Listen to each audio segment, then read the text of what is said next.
Bismillahirrahmanirrahim. Assalamualaikum warahmatullahi wabarakatuh. Alhamdulillahi rabbil alamin.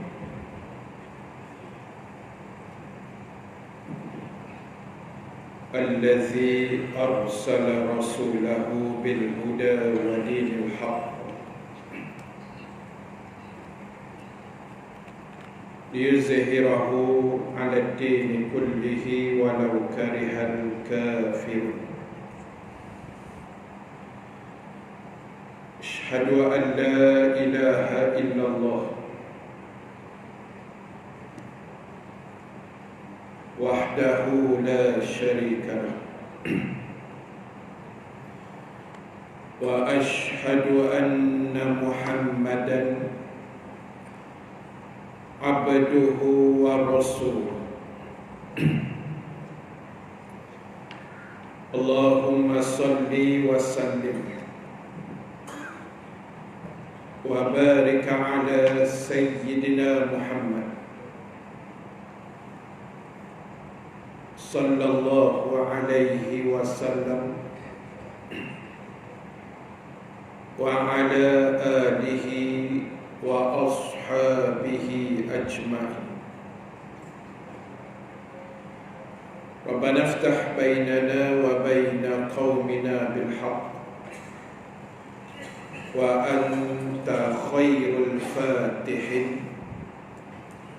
Amma ba'd. Sahabul kiram, tuan-tuan imam, tuan-tuan Bilal, pengurusi dan seluruh ahli jawatan kuasa masjid, muslimin dan muslimat, hadirin hadirat yang dirahmati Allah Subhanahu wa taala sekalian. Alhamdulillah taala, kita memanjatkan kesyukuran kehadrat Allah Subhanahu wa taala. Dengan keizinannya kita dapat sama-sama berhimpun sekali lagi pada pagi ini,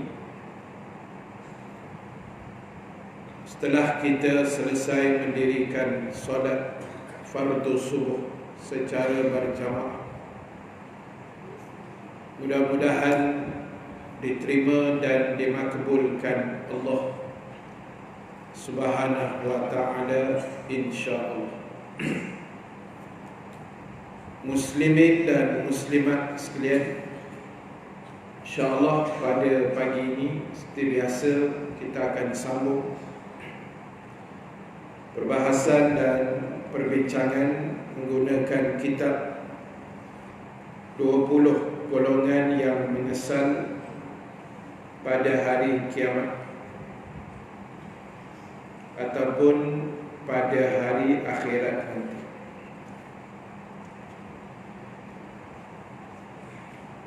Dan kita sambung bacaan di dalam kitab pada muka surat 80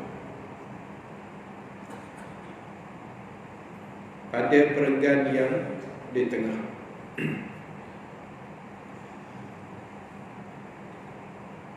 Disebut dan dinyatakan di dalam kitab ini. Kita masih lagi di bawah tajuk pendendam dan pendengki. Antara golongan yang akan menyesal pada hari akhirat ialah pendendam dan pendengki. Baik, disebut dan dinyatakan di dalam kitab ini kepada orang-orang yang diberikan nikmat, hendaknya mereka mengikuti ajaran Nabi sallallahu alaihi wasallam. Maka dalam memenuhi keperluan mereka hendaknya tidak menunjuk-nunjuk. Kerana setiap orang yang diberikan nikmat itu akan menjadi sasaran golongan yang iri hati ataupun golongan yang dengki. Baik, tuan-tuan, ibu-ibu yang dirahmati Allah sekalian,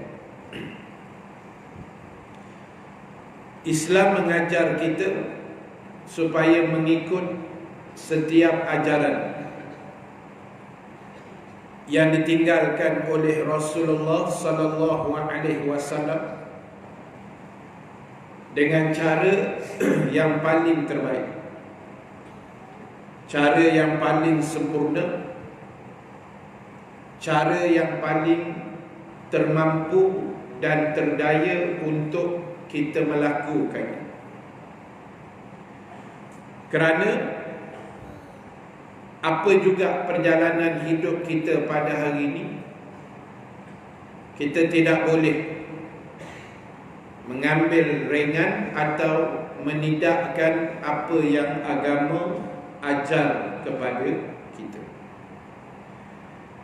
Terutama apabila kita diberikan nikmat, diberikan segala macam anugerah-anugerah daripada Allah Subhanahu wa taala, maka hendaklah kita gunakan setiap anugerah itu dengan cara yang paling terbaik, tidak menunjuk-nunjuk, senantiasa mensyukuri. Kerana orang yang diberikan nikmat anugerah ini adalah mereka yang senantiasa menjadi sasaran orang yang iri hati atau orang yang dengki. Sebab kita tak tahu manusia ni, macam orang sebut, rambutnya sama hitam, hatinya lain-lain. Jadi benda ni kita kena hati-hati. Kerana Allah Ta'ala menyebut dalam surah An-Nisa ayat 54, A'udzubillahi minasyaitonirrajim,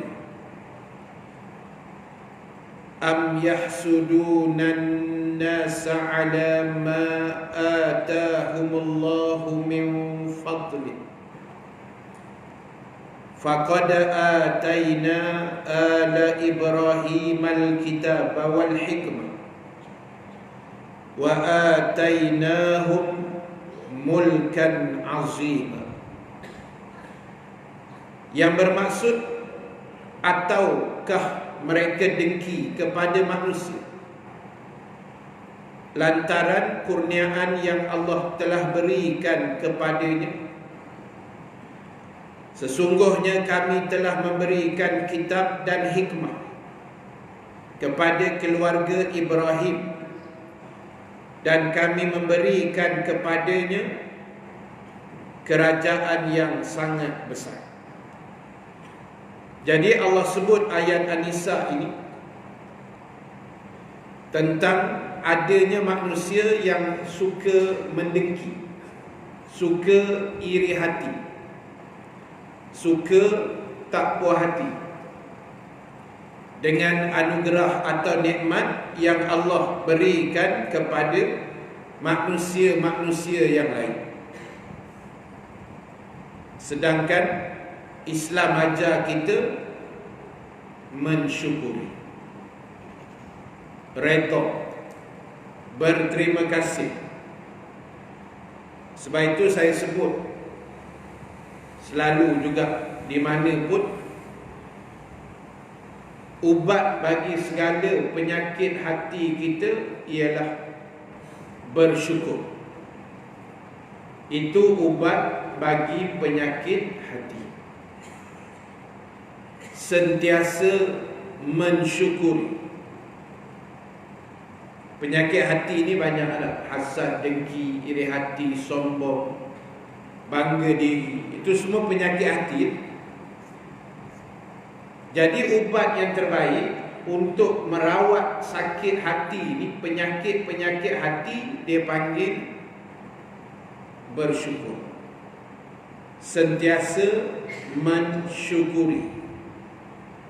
Jadi bila bersyukur ni, kita dah tak kalut dah pada orang lain. Dia bila tak bersyukur tu yang jadi kelam kabut. Tengok orang ni senang sikit, kita susah hati. Sebab hati kita tak mensyukuri. Tengok orang tu mungkin beli kereta baru ke apa, badan kita rasa nak demam. Itu semua ada penyakit. Sedangkan kita percaya dan yakin tiap-tiap makhluk Allah sudah tetapkan rezeki. Rezeki saya ada dah, rezeki tuan-tuan, ibu-ibu pun dah ada. Jadi tak usah kalut. Sedangkan agama pula ajar kita, bila ada orang lain yang barangkali rezekinya lebih daripada kita, sepatutnya kita ucap tahniah, tumpang gembira dengan nikmat Allah bagi pada orang lain lebih sikit daripada kita. Itu baru betul. Banyak yang adanya tak boleh tengok orang lain senang. Dia susah hati, tak senang hati tengok orang lain senang. Itu penyakit. Dan penyakit ini tuan-tuan, ibu-ibu sekalian, sangat banyak dalam diri manusia. Na'udzubillah. Sebab itu Allah kata ada manusia yang dia iri, tak boleh senang tengok orang lain senang, orang lain dapat nikmat. Sedangkan kata Allah, aku pernah bagi pada Nabi Ibrahim kerajaan yang hebat. Aku pernah bagi pada Nabi Allah Ibrahim untuk menjaga tanah suci Makkah, membina binaan Kaabah dan seumpamanya. Baik, sambung lagi bacaan. Kedengkian seseorang yang bersumber dari pandangan tidak pernah membeza-bezakan. Biasanya akan menjadi iri hati kepadamu atas sesuatu yang paling sedikit sekalipun. Oleh itu, saudaraku, berbanyakkanlah memohon perlindungan Allah dan beristighfar, serta membentengkan diri dengan ajaran-ajaran Al-Quran. Penulis kitab ni sebut kadang-kadang orang nak iri hati ni bukan benda besar sangat. Kadang-kadang benda halus, benda kecil pun jadi juga nak berdengki, nak jadi iri, nak jadi tak suka pada seseorang. Bukan benda besar-besar. Kadang-kadang benda kecil saja. Tapi sebab dalam tu kotor kan, dalaman hati ni tak apa bersih, tak apa cantik, menyebabkan penyakit itu senang datang. Jadi untuk golongan ini dan golongan yang didengki juga, Islam ajar kita banyakkan minta perlindungan dengan Allah, perbanyakkan istighfar. Yang selalu dah kita dipesan benda ni. Tuan-tuan tengok, tadi kita solat subuh 2 rakaat berjamaah. Bukan solat subuh saja, solat zuhur sampai dah isyak dan segala macam solat yang kita buat. Solat yang kita dirikan itu hakikatnya kita minta ampun dengan Allah. Kita berdoa dalam solat, minta ampun, merayu, macam-macam. Kalau subuh ada doa kunutnya bagai. Tapi habis je solat terus istighfar. Padahal dalam solat tadi dah minta ampun. Habis je solat zuhur, astaghfirullahalazim. Solat maghrib, astaghfirullahalazim. Sebab apa jadi begitu? Sebab ulama kata Antara bendanya, Allah suka orang yang sentiasa minta ampun. Terutamanya wal mustaghfirina bil ashar. Orang yang rajin istighfar, bertaubat, minta ampun di saat waktu sahur, waktu pagi sebelum subuh. Allah suka orang yang minta ampun, sentiasa mulutnya beristighfar kepada Allah. Allah suka. Jadi sebenarnya tuan-tuan ibu-ibu sekalian, bila kita banyakkan istighfar ini, secara langsung kita menyucikan hati kita. Tak kira lah istighfar satu hal lah. Lepas tu kita zikir ke selawat ke apa, buat saja. Ada orang pernah tanya kepada Imam Al-Ghazali rahimallahu ta'ala, Imam Ghazali lah.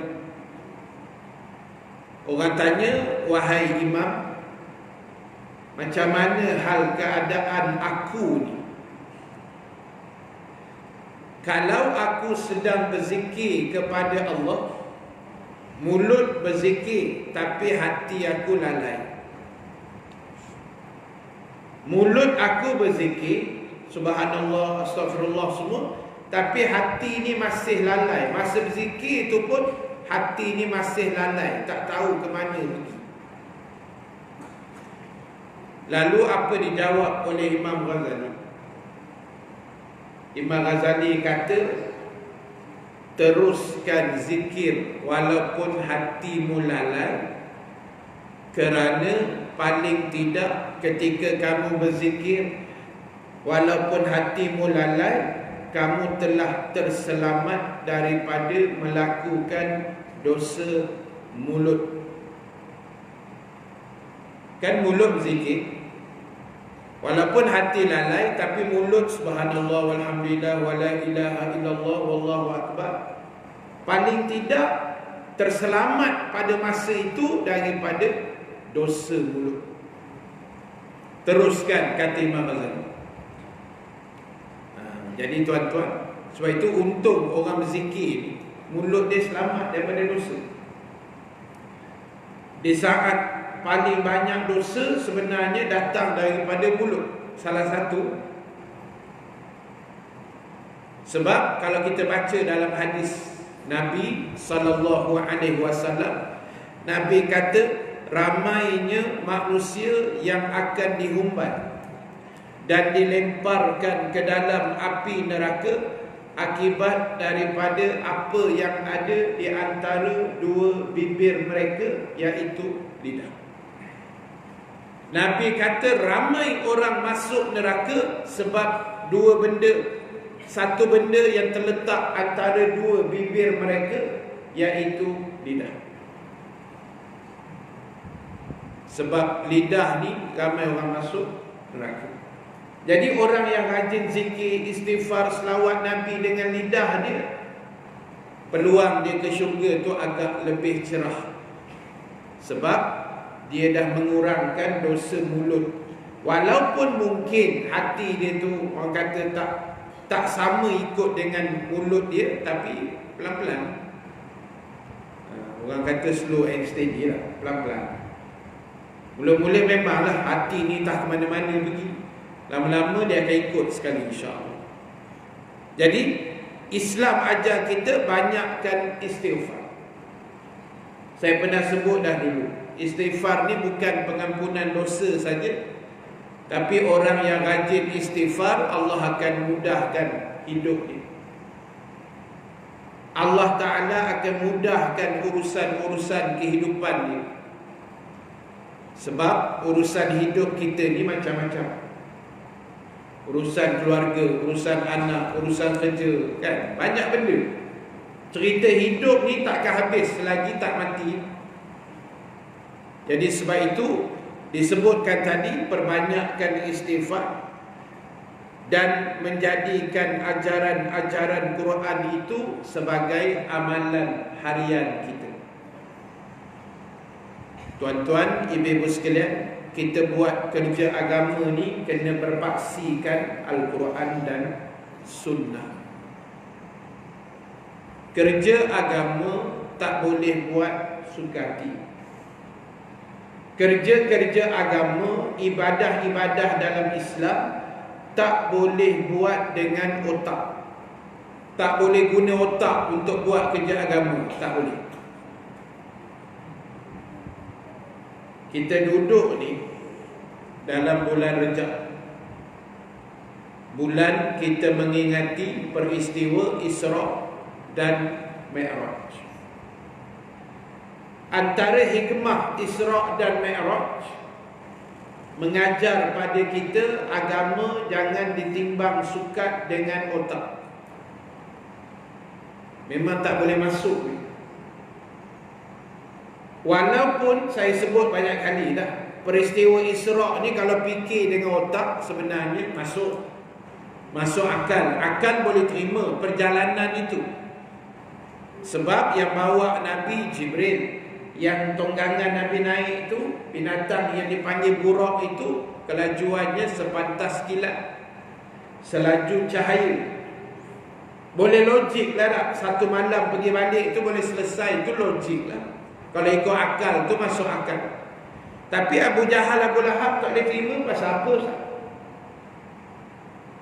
Pasal dia ikut akal tapi dia tak faham. Bila dia tanya Nabi, kau pergi bila? Malam tadi, balik baru sampai. Naik apa? Naik burak. Lalu Abu Jahal kata, macam mana pergi Masjid Al-Aqsa boleh selesai satu malam? Kalau naik unta kan sebulan pergi, sebulan balik. Nampak tak? Nabi kata, aku naik burak. Yang Abu Lahab, Abu Jahal ni dia kira unta je. Otak jenis otak unta tu masalah. Nabi kata, aku naik burak, bukan naik unta. Naik unta memanglah sebulan pergi, sebulan balik. Jauh. Unta pula jalan terkedek-kedek, slow lah. Slow motion unta ni jalan, berseni jalan dia, berlenggang. Burak ni sepantas kilat kelajuan cahaya. Cahaya ni laju. Tuan-tuan buka Google tengok kelajuan cahaya. Satu saat cahaya bergerak selaju 300,000 kilometer sesaat.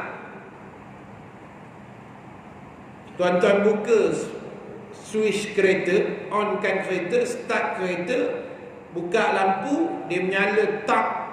Dia menyala je lampu tu, laju dia cahaya tu 300,000 kilometer sesaat. Kereta tuan-tuan berapa lagi? Ada 300 kilometer? 300 tak ada. Meter pun ada 260.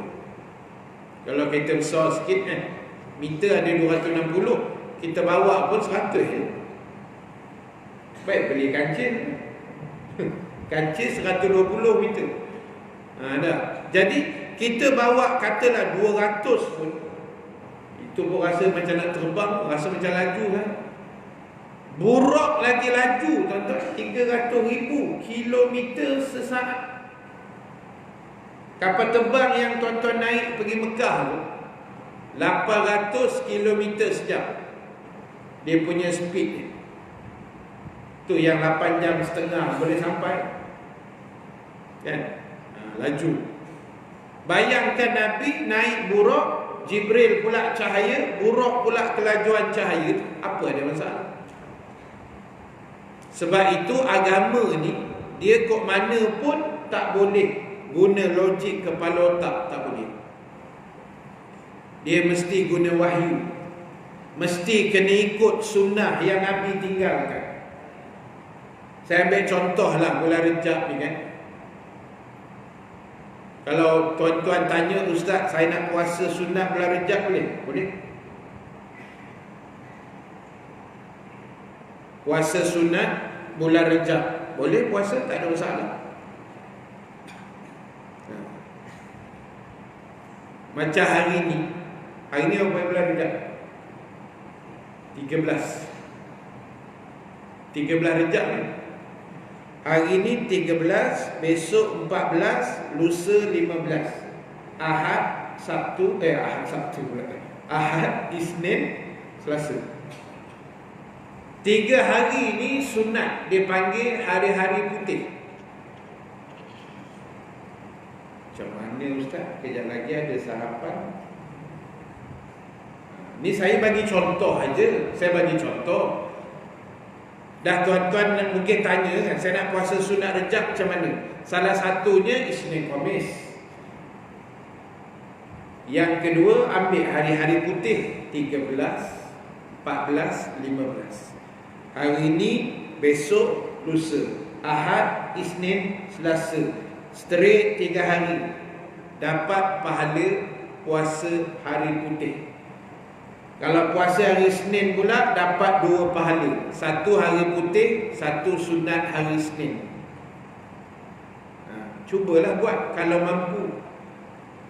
Kalau boleh 3 hari putih, 3 hari lah. Kalau hari ni nampak macam hitam aja, ambil 2 hari. Sebab lagi nak berkedalam sarapan. Jadi itu contoh. Sebab sahabat Nabi kata, Ibnu Abbas kata, Rasulullah SAW ketika bulan Rejab, ada masa kami tengok Nabi puasa, ada hari kami tengok Nabi tak puasa. Dan sebenarnya paling banyak Nabi puasa sunat dalam hidup baginda adalah dalam bulan Sya'ban. Itu sebenarnya Nabi paling banyak puasa sunat ni bulan Sya'ban. Jadi bulan Rejab ni kan dulu-dulu, tuan-tuan ingat dulu-dulu saya sekolah rendah 80-an dulu. Orang kita ni bila masuk Rejab je, dia start puasa kan, sebulan dulu-dulu kan. Rejab sebulan, Sya'ban sebulan, Ramadan sebentar lah sebulan. 3 bulan straight puasa dulu-dulu. Punya hebat. Kita tengok pun gerun. Bila kita belajar balik, rupanya Nabi tak adalah buat sampai straight gitu. Rejab ni Nabi puasa, tapi tak banyak. Ada hari puasa, ada hari Nabi tak puasa. Paling banyak puasa sunat Rasulullah buat bulan Sya'ban. Sebab apa? Sebab Nabi kata bulan Sya'ban adalah bulan yang manusia lalai kepada Allah. Jadi aku suka puasa di saat orang tengah lalai itu, kata Nabi. Jadi tuan-tuan, bawa-bawa tenang, ini puasa sunat saja. Kalau mampu, bismillah buat. Kalau tak mampu, tak payah puasa. Bawa-bawa tenang. Puasa sunat. Kalau rasa rugi, puasa. Tapi tadi dah terminum air pula Ustaz. Tak apa. Tak payah puasa ni. Kan? Kita bawa-bawa tenang tuan. Ini kena buat ni dengan ilmu tau. Bukan dengan semangat, tak ketahuan, jangan. Kena ada ilmu biar kita reti. Jadi sebab itulah tuan-tuan, apa pun kunci dia disebut oleh penulis kitab ni tadi, kita kena bentengkan diri kita dengan amalan yang diajar oleh agama. Jadi sebab itu tuan-tuan ibu-ibu sekalian, syukur kita masih hidup dengan sakit-bakit usia yang masih ada ni, yang kita tidak pasti berapa hari lagi, berapa bulan atau berapa tahun lagi. Kita doa yang baik-baik. Tolong gunakan setiap ruang masa yang berbaki ni, minta pada Allah, berdoa banyak-banyak, dan buatlah ibadah yang terbaik, walaupun sedikit tapi berterusan sampai kita mati. Itu kita nak cuba buat. Sebab saya sangat percaya tuan-tuan, di usia kita yang ada ni, yang saya berani cakaplah 90% depan saya ni 50-an ke atas. Siapa 30-an cuba angkat tangan ni, kalau ada. Ada 2-3 orang je tu, termasuk ustaz. Ya. Kan? Majoriti yang ada saya tengok dengan ibu-ibu kat belakang tu, tak ada nampak macam muda sikit lah kan? Semuanya remaja purba. Dalam usia macam ni, tuan-tuan ibu-ibu boleh datang rumah Allah tiap-tiap hari. Allahu Akbar, syukur. Itu satu nikmat tuan-tuan. Masjid kita dah cantik tau. Kapet pun besar. Baru bila besar? Seminggu dah. Kapet pun dah lawa. Belakang-belakang mihrab ni semua dah cantik. Ceiling, okey lah semua. Tuan-tuan nak apa ni? Nak pasang apa lagi dalam sini? Maksudnya dah komplit lah. Dengan kapet pun, oh ni kalau golek ni memang tak bangun kapet tebal tu. Kan? Dengan kapet, dengan aircon, dengan kipas, dengan segala luar pun dah ada kapet dah saya tengok. Kapet dalam hantar keluar kan. Okey. Tak datang juga. Apa nak cakap? Takkan nak pergi ketuk tiap-tiap rumah piat telinga tarik kan. Dah tua lah. Jadi tu saya kata, dalam usia macam ni, kita boleh lagi buat baik. Boleh datang rumah Allah. Syukurlah. Orang lain susah nak buat ibadah. Cuba tengok umat Islam di India macam mana ni sekarang, kan? Diperlakukan dengan sangat biadab dan tidak memberi kemanusiaan. Wal'iyazzubillah. Jadi ingat tuan-tuan, Allah bagi kita nikmat dalam usia-usia senja macam ni. Allahu Akbar. Buatlah tuan-tuan. Ambil nikmat tu. Buat ibadah mana yang kita daya. Sebab yalah, umur ni kadang-kadang hidup ni Allah susun dah hidup. Kadang-kadang ada masa kita ada tenaga, ada masanya ada tenaga, ada kesihatan, tapi duit tak apa ada. Masa bila? Masa muda. Masa kita bujang kan masa ada. Pasal belum kahwin lagi lah, bebas. Kesihatan memang TikTok lah. Umur baru 17-20an, tapi duit tak apa ada. Bila dah tua macam ni, duit ada, duit pencet. Masa pun ada juga, dah pencet. Tapi kesihatan dah tak apa elok dah. Tenaga pula dah tak apa kuat. Allah buat tu betul lah tu. Jadi apa pun yang ada sekarang ini tuan-tuan, istiqamah. Sekarang ni kita nak istiqamah. Ya Allah, aku ni dunia dah cukup dah. Tuan-tuan dah hidup 5, 6, 70 tahun ni, tak ada apa dah nak kejar dunia. Cukup dah. Sebab dunia ni lagi dikejar, lagi wahara cerita. Kan? Lagi dikejar, lagi berserabut tuan-tuan. Kita tak daya nak kejar dunia. Nak kejar dunia, saya bagi contoh kan. Kita nak kejar teknologi yang ada, itu dunia dah tak? Tak daya kita. Teknologi sekarang ni makin laju. Sekarang ni dah mula start dah gadget-gadget yang berpaksikan 5G, dipanggil 5G lah. Laju lah. Hari ni transaksi duit kebanyakannya kita buat online banking. Tak ada dah duit-duit kertas, pakai cek pun dah kurang dah sekarang. Teknologi. Dunia ni kita kejar lagi canggih, lagi canggih, lagi canggih. Tapi kalau kita tak berjaya mencanggihkan hati kita dengan Allah Rasul, dengan akhirat, Allahu Akbar, sayang kita tu. Sebab kita kena ingat, mati ni dia boleh datang bila-bila masa. Hari-hari baca surat khabar, tengok TV orang mati tak habis-habis. Macam-macam bentuk kematian. Tapi saya kata dah itu hari, kita bersyukur sebab saya, tuan-tuan, ibu-ibu, semua yang menonton live pagi ni, semua masih hidup. Oh, hidup ni nikmat tuan-tuan, jangan buat main. Sayyidina Ali sebut. Sayyidina Ali, menantu Nabi. Dia kata, kalaulah kamu bertanya kepada si mati dalam kubur. Tuan-tuan pergi kubur Sungai Tua, kubur mana-mana je lah. Pagi ni pergi bercakap kat kubur. Tapi jangan kuat-kuat sangat sehingga orang lain tengok. Yang dia kata kita gila pula. Balik Kuala Subuh cakap kat kubur pula kan. Ini Saidina Ali buat, kita tak payah buat lah. Saidina Ali kata, satu hari dia pergi kubur, dia bercakap dengan orang mayat dalam kubur. Dia kata, wahai si mati, wahai ahli kubur, tolong khabarkan pada aku apa yang jadi pada kamu selepas kamu mati. Bila dah masuk kubur ni, apa jadi dalam tu? Tolong cerita kat aku. Siapa cakap? Saidina Ali. Dia tanya pada siapa? Geng kubur. Boleh jawab kan? Tak boleh. Tapi Saidina Ali tolong jawab.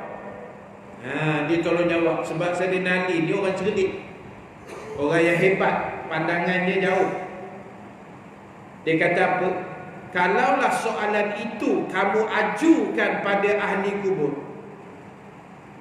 aku yakin, kata Saidina Ali, semua ahli kubur akan jawab jawapan yang sama.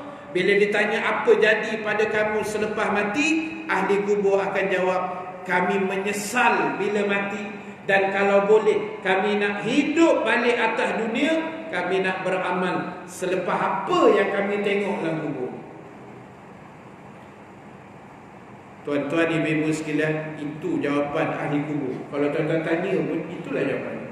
Pergilah kubur mana sekalipun, dah mati masuk dalam 7 kaki bawah tu, confirm menyesal tuan-tuan. Tambah pula hidup lawan agama Allah dah, hidup menentang Islam, hina ulama, lagi menyesal tuan-tuan. Menyesal sebab lawan Islam, menyesal sebab tak ikut arahan Allah Rasul, menyesal sebab tak ikut aturan agama, menyesal sebab tak banyak ibadah. Semua nak menyesal besok. Jadi tu saya kata, kita masih hidup ni, tolonglah ambil pengajaran tu kan. Sebab kita ni belum mati tuan-tuan, masih hidup. Jadi sebab itu, kalau dah mati menyesal, dia tak ada apa dah tuan-tuan. Allah Akbar. Mati saja tutup buku, habis. Tak ada dah nak mari Kuala Subuh, nak baca Quran, nak infak, nak wakaf, nak sedekah, nak, tak ada dah. Tak ada dah tuan. Tutup buku, habis. Duduk dalam alam barzah tu bukan duduk saja. Kalau duduk saja boleh tahan kira juga. Ni muka nakir datang nak tanya. Muka nakir ni Nabi sebut kulit dia hitam legam, bukan segak tuan-tuan. Kulit dia hitam legam, mata warna biru, kata Nabi. Macam mana nak imagine? Kulit hitam legam, mata warna biru, suara macam petir. Kalau dia tempik dalam kubur tu, kalau suaranya, kata Nabi, boleh didengar oleh penduduk bumi, penduduk bumi yang dengar suara tempik malaikat Munkar Nakir tu mati. Bayang yang dalam kubur macam mana tuan. Yang hidup ni kalau dengar suara tempik malaikat Munkar Nakir, kita boleh mati pun. Jawab ni punya ngeri, mau tak menggelepar dalam kubur, menyesal nak hidup balik, tak ada dah tuan-tuan. Sebab tu saya kata, tolonglah, saya merayu pagi ni untuk saya juga dan kita semua. Sebab kita dah banyak dah tengok detik kematian manusia. Hari-hari orang meninggal, baik pun mati, orang jahat pun mati. So kita fikir balik, lebih baik aku jadi orang baik daripada orang jahat. Sebab duduk mati. Kalau jadi orang jahat tak mati-mati, boleh tahan juga. Kan? Jadi orang jahat tak mati-mati juga, lihat nyawanya tak mati-mati. Tapi Fir'aun mati. Mati. Jahat lah Fir'aun. Jahat. Mengaku jadi Tuhan. Yang iblis pun tak pernah buat benda tu tak. Fir'aun manusia, satu-satunya manusia yang declare diri dia jadi Tuhan. Faqala ana rabbukumul a'la. Berkatalah Fir'aun, akulah Tuhan yang paling tinggi. Ada riwayat menyebut pada hari Firaun mengisytiharkan dirinya jadi Tuhan, Iblis pun terkejut. Iblis pun terperanjat beruk. Terperanjat Iblis lah, bukan terperanjat beruk. Iblis pun terkejut. Sampai ada cerita yang kita selalu dengar, pada hari Firaun declare aku ni Tuhan paling tinggi, Iblis dia jumpa Firaun, dia pun tabik spring. Iblis kata, wahai Firaun, kami yang Iblis dia pun, jahat-jahat kami tak berani mengaku jadi Tuhan. Engkau ni gila babi ke apa? Atau aku tambah je lah ayat tu. Iblis kata, kau ni dah kenapa? Gila ke apa? Kami yang jahat-jahat kami ni pun, kami hanya lawan cakap Tuhan, tapi kami tak pernah mengaku jadi Tuhan. Ada tuan-tuan baca kisah ke ayat Quran Iblis mengaku jadi Tuhan? Mana ada tuan-tuan? Yang mengaku jadi Tuhan ni manusia tau, bukan Iblis. Maknanya manusia silap gaya lebih teruk daripada Iblis. Iblis kata jahat-jahat kami ni, kami tak nak sujud pada Adam, tu je. Kami tak dengar cakap Allah. Bila Allah arahkan fasajadu, sujudlah pada Adam. Mana hormat dah sikit, ni aku buat manusia ni, tolong respect sikit. Kami tak mau sujud. Bukan kami mengaku jadi Tuhan. Tengok-tengok engkau Firaun, Mamat mana pun tak tahu ni kan. Ui, berani kau mengaku jadi Tuhan. Hari ni kami tabik lah. Iblis takut dengan kita tu. Teruk punya perangai manusia. Jadi sebab itulah tuan-tuan, saya ulang balik sekali lagi, tolonglah dengan sakit bagi umur yang ada, kita buat kebaikan sedaya semampu yang mungkin. Apa pun kita usahakanlah melakukan sesuatu itu secara istiqamah. Sikit-sikit pun tak apa tuan-tuan. Saya boleh istighfar Ustaz sehari 50 kali je Ustaz. Tak apalah, pelan-pelan. Saya boleh selawat sehari 10 kali Ustaz. Tak apa, pelan-pelan. Tapi tambah lagi. Kan ulama kata paling sikit istighfar selawat satu hari 300 kali. 300 kali istighfar, 300 kali selawat. Buatlah tuan-tuan. Buatlah tuan-tuan, ibu-ibu sekalian. Saya pesan ke saya, kadang saya pun tak buat juga kan, lalai juga. Tapi kita pesan sama-sama. Buatlah. Sambil memandu, sambil memasak, sambil siram bunga. Boleh, semua boleh. Sambil bercuti kan. Boleh semua. Sambil menunggu siapa timbalan Perdana Menteri. Boleh, tak ada masalah. Boleh lah. Nak menunggu kabinet ni kan, tak keluar-keluar lagi ni. Boleh berzikir, istighfar, selawat elok. Dah, boleh tuan-tuan. Daripada kita melengung tak ketahuan, baik kita selawat, baik kita istighfar, baik kita berzikir. Ini saya sebut benda yang simple, yang tak ada modal, air liur saja. Tak ada air semayang, boleh berzikir sambil baring, boleh berzikir sambil mandu, boleh berzikir sambil naik kapal terbang, boleh berzikir sambil mancing, boleh berzikir. Benda lain belum tentu boleh buat lagi. Tengah mandu tak ada semayang, kan? Beribadah lain tak tentu boleh buat sambil-sambil tu. Tapi zikir ni apa pun tuan-tuan boleh buatnya. Tak usah risau. Tuan-tuan pergi bank besok hari Isnin, nak masuk duit ke keluar duit, sambil tunggu nombor giliran, boleh zikir. Nombor kita lagi 7 orang, duduk kat kursi tu zikir je. Boleh, tapi kita tak buat. Itu masalah.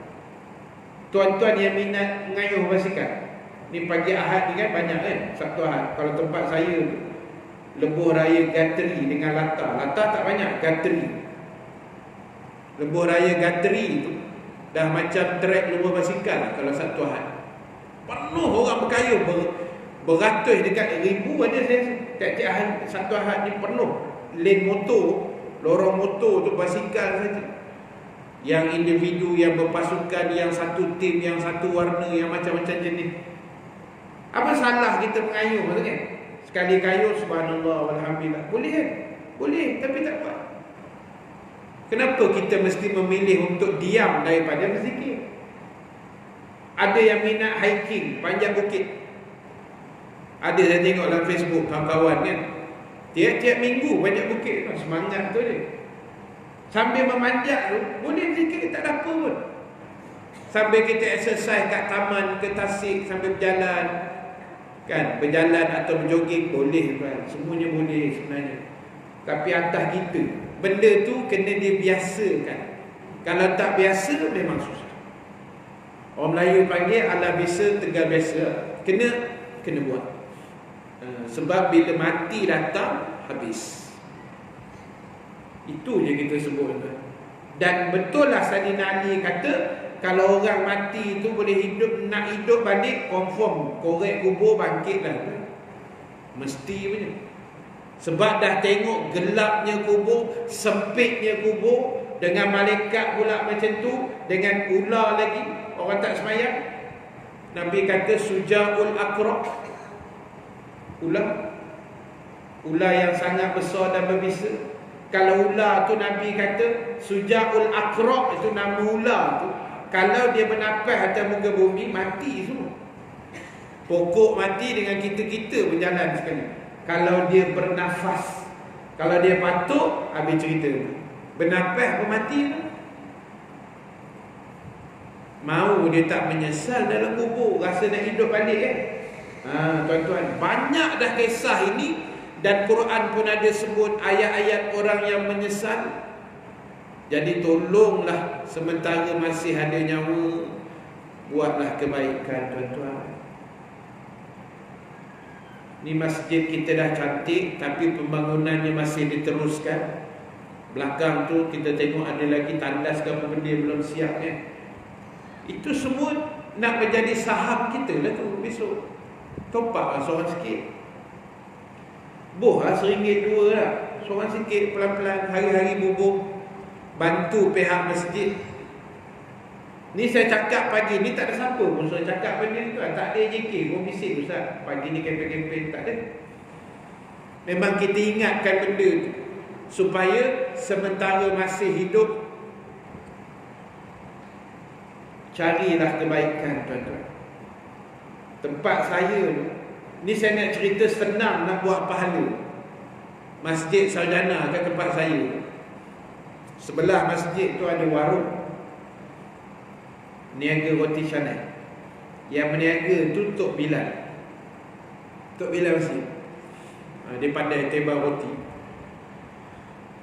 Bulan lepas saya kuliah situ, dia kata Ustaz, saya punya warung ni dah hampir sebulan dah ada orang sponsor belanja roti canai Ustaz. Setiap hari Sabtu dan Ahad. Macam semalam dengan hari ni kalau balik kan saya singgah, free.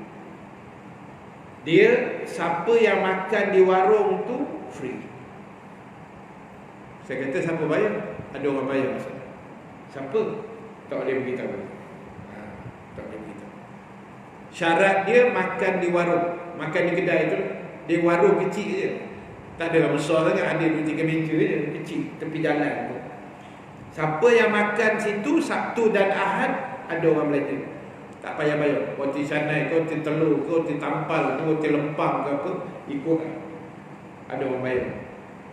Saya kata kalau saya nak bungkus, kalau bungkus tak bayar sendiri.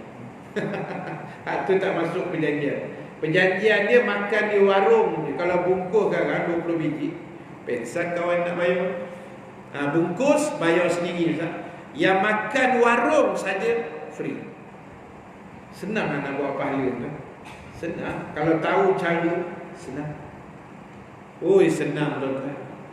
Saya pening Ustaz macam mana nak cari pahala. Saya bagi contoh lagi satu senang. Tuan-tuan tolong bayar road tax kereta saya. Senang aja. Senang aja tuan. Road tax campur insurans baru RM3,000. Okey lah. Sebulan apa? Setahun pahala tuan-tuan dapat. Tak payah datang masjid dah lepas tu. Mana haji tak nampak datang masjid, saya dah makan pahala kereta ustaz. Ustaz bawa kereta hari-hari pergi surau masjid tu, jangan main-main. Setiap kali tayar bergolek tu, tuan-tuan ingat tak ada pahala. Ni contoh. Kalau ada, alhamdulillah. Setakat ni belum lagi. Tapi tak apa, bawa tenang, rotek pun lambat lagi nak mati, baru hidup. Bulan 11 esok baru mati. Ni contoh tuan-tuan. Kalau kita ada duit lebih dah, banyak jalan boleh buat pahala. Jangan main-main. Tuan-tuan belikan tu pencuci tangan. Kalau hari ni sanitizer tu kan, untuk cegah virus lah apa, letak kat kolah tu ke. Pencuci tangan tu bukan mahal pun, sebotol tak sampai RM10 tu. Kalau yang jenama sikit tu mungkin mahal sikit kan. Beli 2-3 botol, bubur kat kolah. Lepas orang buang air ke apa, cuci tangan, ada pahala. Setiap kali orang cuci, dapat pahala. Bukannya banyak modal pun. Tapi kadang kita tak nak mikir jalan tu kan. Takut mati baru teringat, tak ada apa benda. Tu yang Allah sebut dalam Quran. Laula akhartani ila ajalin qarib fa as-saddaqa. Dekat nak mati, minta tangguh nyawa. Nampak dah malaikat maut datang. Ya Allah, tolonglah tangguh sekejap. Fa as-saddaqa, aku nak sedekah. Ada ulama tafsir kata, situ ayatnya maksud aku nak bayar zakat. Termasuk ulama lain kata sedekah, wakaf. Masa dekat nak mati baru teringat, habis tak ada apa dah. Kan? Jadi ingat, kita bernasib baik, alhamdulillah, masih lagi hidup. Jadi tolonglah. 2 minggu lepas, bekas Presiden Mesir Hosni Mubarak mati, meninggal dunia 91. Lepas tu 3-4 hari pula, lelaki tertua di dunia 100 tahun lebih mati juga. Kotlah tertua tak mati-mati kan? Tak mati juga. Sekarang ni saya tengok dalam Facebook kemarin, perempuan tertua di dunia Cina. Yang lelaki tu pun Cina. Yang perempuan tertua tu pun China juga. Itu masih hidup. Umur dia 117 tahun. Tenaga macam orang muda. Tak pakai spek, mata elok. Bila orang interview dia apa rahsia, dia kata senaman dan pemakanan. Dan saya percaya wanita tertua di dunia orang Cina ni, maknya dia, saya percaya dia tak makan nasi lemak. Tak. Sebab itu bukan saya kata makan nasi lemak boleh mati cepat pula. Tak. Pagi ni kalau ada nasi lemak, kita belasah je lah kan. Nak sebutnya menjaga pemakanan dan exercise tu menjadi asbab. Itu asbab. Ada je orang exercise pun mati kan. Mati juga. Jaga pemakanan, jaga badan, jaga pergi senaman pun kadang tak tahu mati juga muda-muda kan. Itu ajar je. Tapi ikhtiar tu kena ada. Jadi tuan-tuan, ingat, selagi hayat tu masih ada, Allah bagi ruang. So kita ambil peluang-peluang tu, insya-Allah. Baik, saya nak habiskan satu lagi, sikit lagi.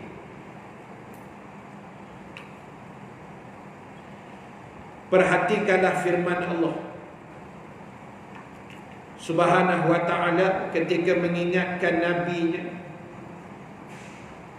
dari pandangan mata orang-orang yang dengki. Surah Al-Qalam ayat 51. Kita habiskan ayat yang bermaksud, sesungguhnya orang-orang kafir itu benar-benar hampir menggelincirkan kamu dengan pandangan mereka tatkala mereka mendengar Al-Quran, dan mereka berkata, sesungguhnya engkau wahai Muhammad benar-benar orang yang gila. Baik, jadi ayat ni Allah cerita kedengkian orang kafir di zaman Nabi sallallahu alaihi wasallam, di mana mereka ni tak senang tengok Islam yang Nabi bawa. Dengki saja. Walaupun tengok depan mata, mereka tahu akhlak Nabi macam mana. Mereka yang menggelarkan Nabi dengan Al-Amin, orang yang amanah, tapi mereka tolak Nabi hidup. Tengok wahyu, tengok mukjizat, tapi tak mau percaya juga. Itu yang bahaya bila Allah tutup pintu hati manusia. Na'udzubillah. Jadi sebab itulah tuan-tuan, ibu-ibu sekalian, tugas kita hari ini adalah memastikan saki-baki usia kita yang kita pun tak pasti berapa hari, berapa bulan, berapa tahun, berapa puluh tahun lagi, kita gunakan baik-baik. Sebab kehidupan kita hari ini dah jadi macam-macam. Yang terbaru kita tengok di sekitar Mekah, Madinah ni dah payah dah, jadi makin rumit kan. Tu hari dah tak boleh masuk umrah, lah ni nak semayang pun dah jadi susah. Masjidil Haram, Masjid Nabawi selepas Isyak, 1 jam lepas Isyak tutup, tak boleh masuk. Dan buka balik 1 jam sebelum bangun subuh. Itu je. Sebab penyakit coronavirus tu, langkah pencegahan kan. Itu pun kita kelang kabut, macam mana ni ustaz, masjid tutup, tak boleh masuk Masjidil Haram, Masjid Nabawi. Itu tak apalah, nak buat macam mana aturan. Yang masalahnya masjid di rumah kita tak ada. Hak tu terbuka, tak pernah tutup Masjid Nahoda ni kan. Pun tak datang juga. Yang di kelang kabut ni Masjidil Haram. Bawa-bawa tenang sikit. Jadi sebab itulah tuan-tuan, akhir sekali saya nak sebut kesimpulan. Yang pertama, muslimin muslimat sekalian, jadikan diri kita hamba Allah yang sentiasa bersyukur, yang sentiasa berterima kasih, sentiasa menghargai setiap nikmat yang Allah telah beri kepada kita, yang saya yakin kita tak mampu nak balas. Allah tak mampu nak balas. Nikmat Allah nak hitung pun tak boleh hitung, jangan kata nak balas ni, tak boleh balas.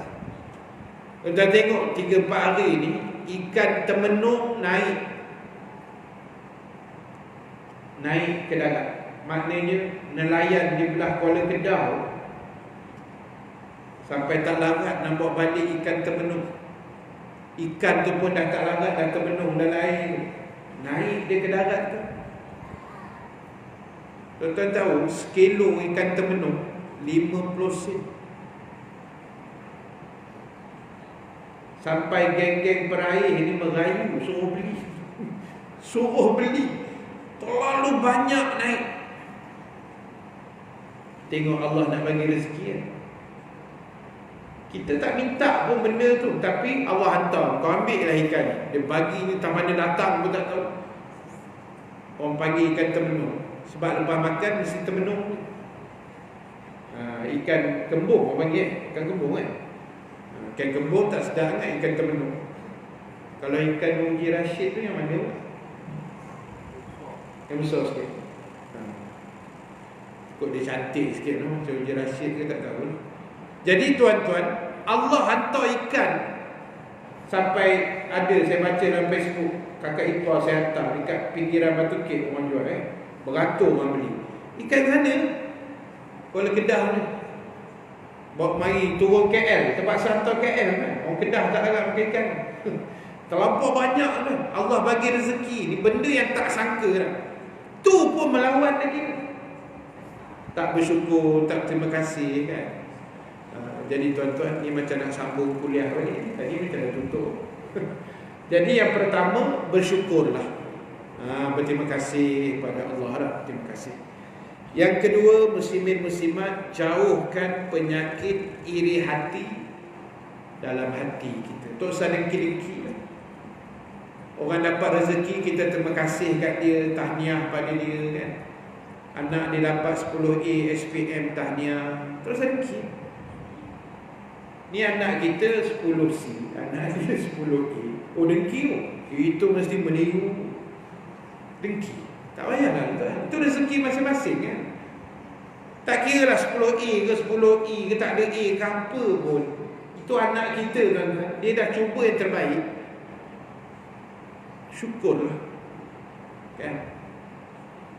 Biarlah. Itu rezeki anak. Jangan dimarah dia dah cuba yang terbaik. Masa depan dia kita tak tahu. Bukankah anak yang tak ada A ni yang besok dia nak jaga kita bila kita tua, mana nak tahu. Bukan saya kata anak 10A tak jaga pula kan. Tapi tak tentu ke depan rezeki anak-anak ni kita tak tahu. Kadang kita jangka begini, Allah hantar macam ni kan. Tak tentu. Itu habuan anak-anak kita. Terima je lah apa yang ada, insya-Allah. Jadi tuan-tuan, ibu-ibu sekalian, itu yang saya nak kongsi sedikit pada pagi ini. Mudah-mudahan Allah Ta'ala merahmati pertemuan kita, memberkati dan juga memberikan kebaikan dan keampunan pada kita semua. Terima kasih pada muslimin muslimat yang sudi hadir pada pagi ini. Terima kasih juga pada semua yang menonton live Facebook audio kuliah pada pagi ini. Mudah-mudahan diberkati Allah Subhanahu Wa Ta'ala. Ada 3 pengumuman sebelum kita tangguh. Yang pertama, seperti biasa, pagi ini kita buat sedikit kutipan untuk tabung kebajikan dan wakaf van tu lah yang saya kutip pada bulan lepas tu, untuk beli van untuk anak-anak autism belajar Quran di Taman Batu Muda sana. Yang kedua, kita juga ada jualan wakaf kitab ni di tengah-tengah ni, RM55. Tuan-tuan boleh berwakaf, tulis nama di belakang kitab, 10 nama-nama waris. Kemudian kitab tu tinggalkan untuk kami kumpul dan kami wakafkan semula ke sekolah pondok yang terpilih di seluruh negara. Jadi kita ambil peluang bulan-bulan Rejab yang mulia ni untuk kita latih diri kita dengan infak, dengan wakaf, dengan sedekah. Benda tidak wajib, tapi kalau kita boleh buat, itu yang terbaik, insya-Allah. Dan yang ketiga, penutup pada pagi ini, seperti mana yang sebahagian besar tuan-tuan mungkin sudah memaklumi, pada hari Khamis malam Jumaat 27 Februari yang lepas, ibu saya meninggal dunia dalam usia 84 tahun. Dia tidak ada sakit yang berat-berat, tak ada lah. Kencing manis, darah tinggi, jantung, tak ada. Orang tua-tua dulu dia rajin makan kau kayu lah, apalah. Jadi asbab tu dia sihat. Memang mak saya tak pernah masuk hospital semua hidup. Sekali ujung-ujung sebelum ni lah, berapa tahun lepas.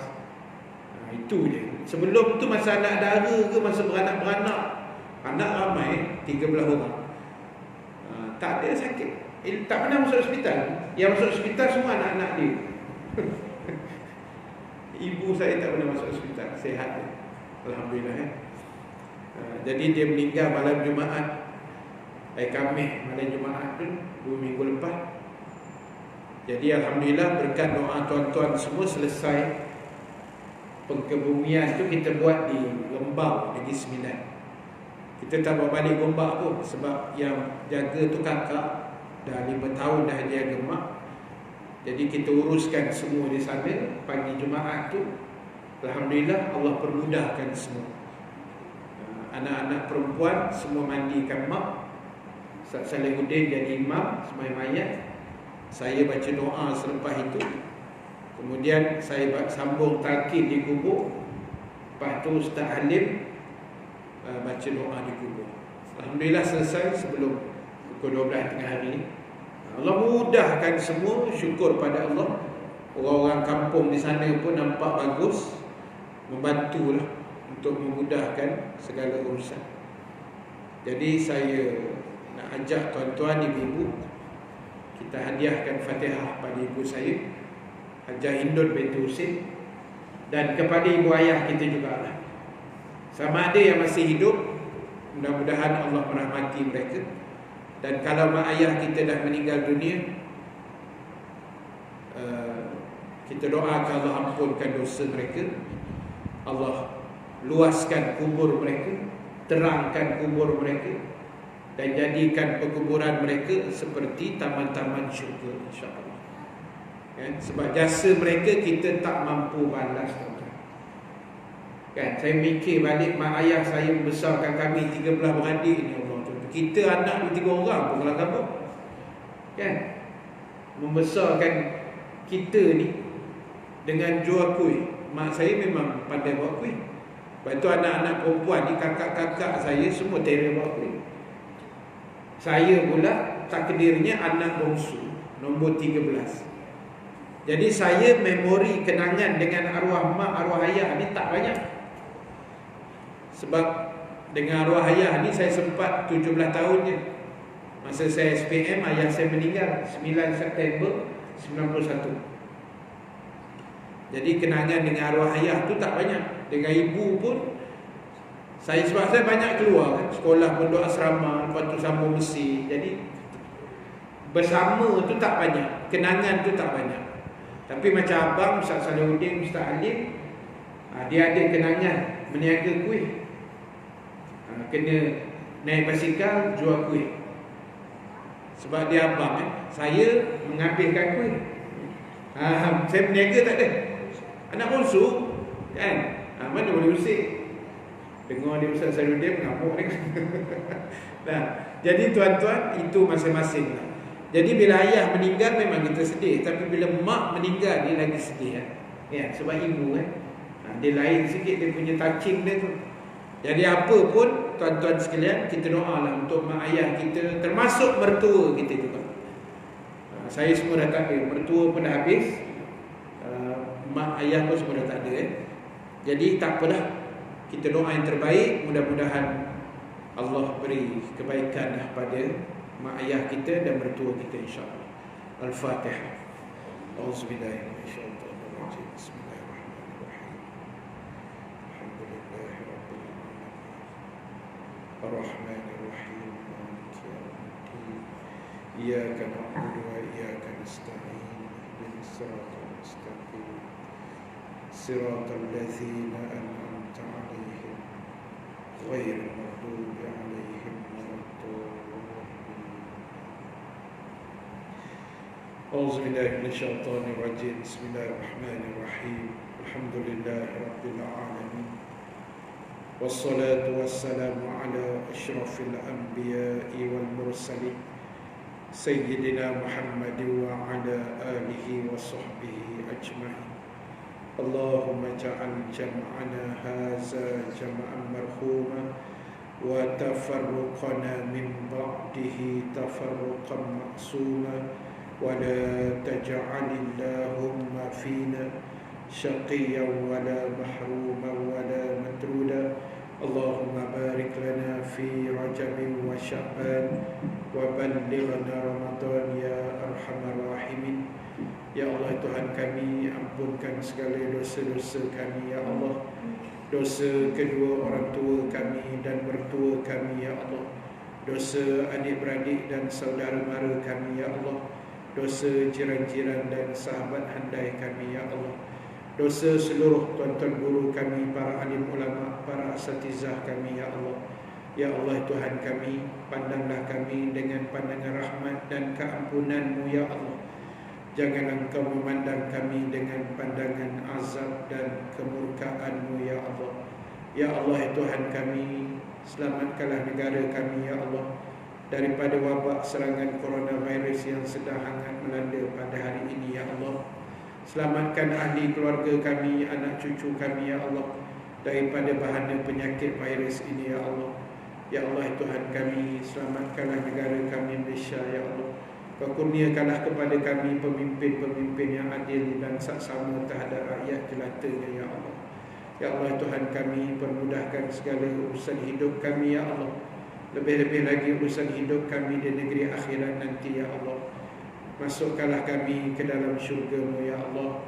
Matikanlah kami dalam keadaan beriman dan beramal soleh ya Allah. Lapangkanlah kubur-kubur kami ya Allah. Berilah cahaya ke dalam hati dan iman kami ya Allah. Rabbana 'alaika tawakkalna wa ilaika anabna wa ilaikal masir. Rabbana atina fid dunya hasanah wa fil akhirati hasanatan wa qina azabannar. Wa sallallahu ala sayyidina Muhammad wa ala alihi wa sahbihi ajma'in. Walhamdulillahi rabbil alamin. Assalamualaikum warahmatullahi wabarakatuh. Terima kasih Ustaz mengucapkan kepada Ustaz. Terima kasih. dan jemput Ustaz dan semua jemaah berkaitan masjid untuk maklum hari Bertemu sekarang. Jadi menu pagi ini dipersilakan.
Assalamualaikum. Terima kasih semua.